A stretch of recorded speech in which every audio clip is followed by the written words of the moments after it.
Hey, good morning, friends. Mark Holmes here, of course, with my buddy Cowboy Joe Boo and Joe Bear in the house. And as always, I want to thank you guys for watching, commenting, subscribing, and being part of the Joe Boo Sports Report. Without you guys, this literally, and I mean literally, does not work. So let's get open for business here.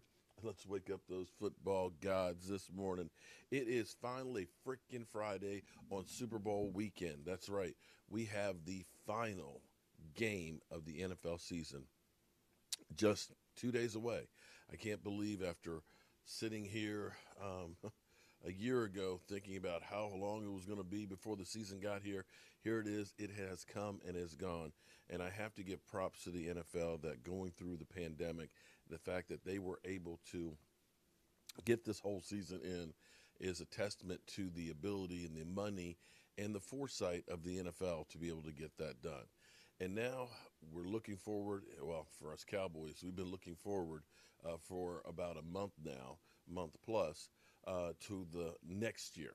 And we're still defining on what we're going to become. Cee Dee Lamb has actually been out and about quite a bit over the last couple of days and things. And he's talking about his quarterback, Dak Prescott, and his rookie year. I want to go to this clip real quick here so that way you guys can hear for yourself what my man Cee Dee Lamb has to say. For 2021, how much do you think about that? And from your experiences with him, do you campaign and say, like, let's get this guy signed? Of course, I'm sure they definitely want Dak back.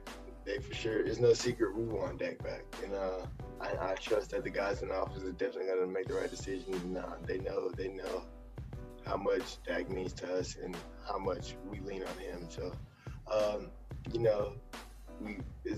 I'm just excited to see what's going to happen. I hope he's coming back 2021 and for the long haul. I'm excited, and like I said, I cannot wait to have him back. Absolutely. Now that the season's over, are y'all back to hanging out at his place? I know he's not yet able to throw with you on his field, but what's that dynamic been like? Definitely been pulling up on him, vouching for him a little bit.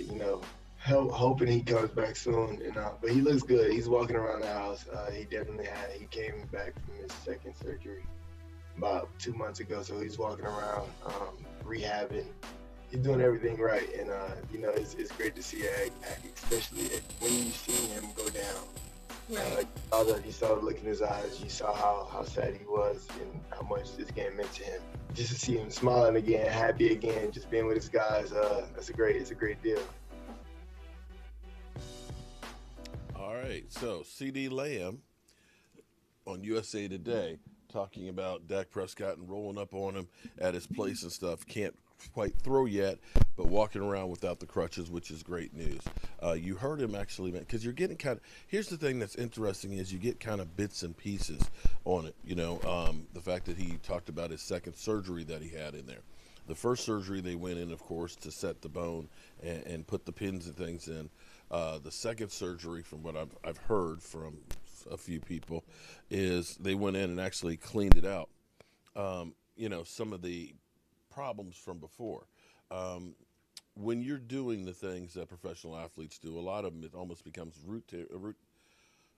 routine. Excuse me, routine to actually have minor surgeries. We know that Amari Cooper had his foot cleaned out and things like that. You get bone spurs or you get like loose cartilage and things that are floating around in your joints and things. I know from my own personal experience, but my knee is too far gone to be able to have this work. I need a total knee joint replacement, and I need more time to get there.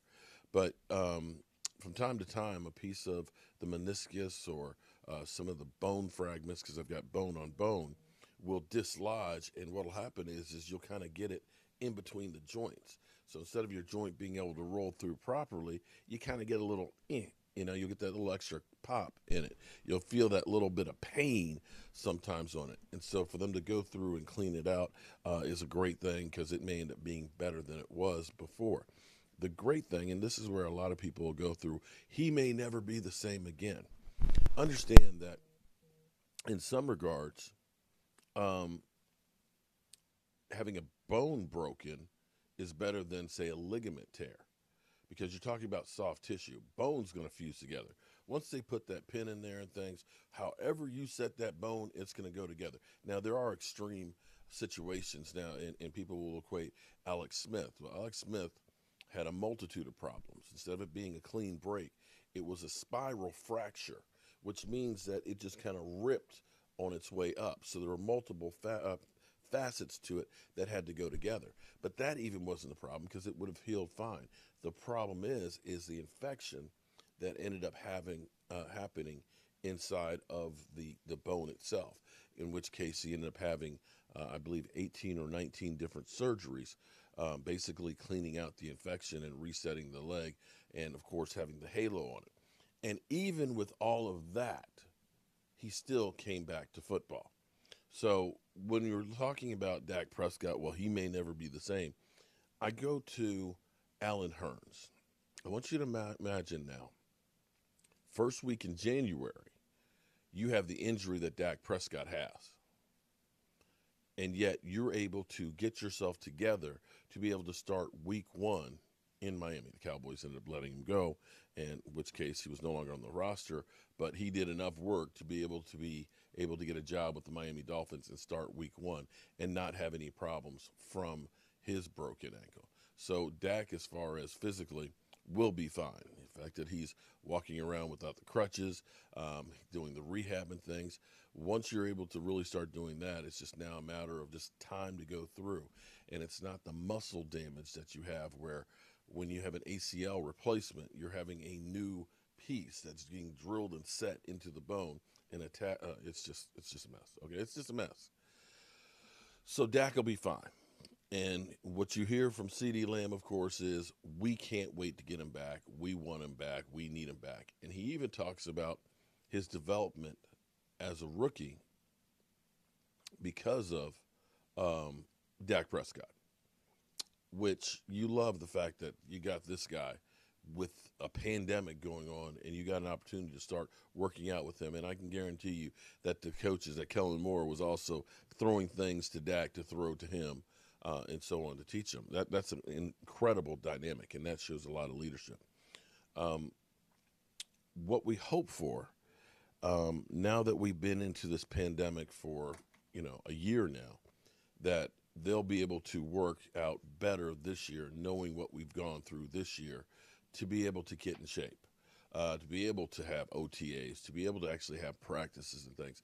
Because make no mistake about it, half of our problems last year, mainly the defensive half, was because we tried to install a new defense by computer, along with bringing in a whole bunch of different pieces. This year, hopefully, we've got Mike McCarthy in here. He's settled in. Kellen Moore, going into another year of experience and things, and hopefully getting Dak Prescott back will end up being better for the team. So that's all I got for you guys right now. I've got work to do in the workshop, so I'm going to be around here in the man cave. I see my man, DMV, Dallas Cowboys, is text messaging me about what he's got for us tonight. So I hope you guys tune in tonight, 9 o'clock Eastern, for us so we can be here talking about the Dallas Cowboys.